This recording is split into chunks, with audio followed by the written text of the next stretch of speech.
আসসালামু আলাইকুম।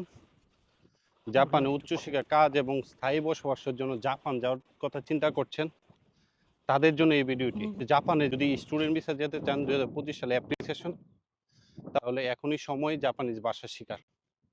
কারণ হচ্ছে অলরেডি জাপানের বিভিন্ন ল্যাঙ্গুয়েজ স্কুলে ইন্টারভিউ চলতেছে। কিন্তু আপনি যদি এখনও জাপানিজ ভাষা কোর্সে ভর্তি হতে চান, তাও পারবেন। কারণ আমাদের নতুন ব্যাচে ভর্তি চলছে। যারা জাপানে যেতে চান তারা দ্রুত সান জাপানিজ ট্রেনিং সেন্টারের সাথে যোগাযোগ করুন। আশা করি আপনি জাপান যাওয়ার স্বপ্নটা বাস্তবে রূপান্তর করতে পারবেন।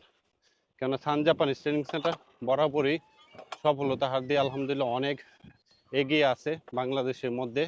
তো আমি আশাবাদী যে আপনি আসলে নৈরাশ হবেন না, আশাবাদী যে আপনিও ইনশাল্লাহ সফল হতে পারবেন অন্যদের মতো। তো আমি চাই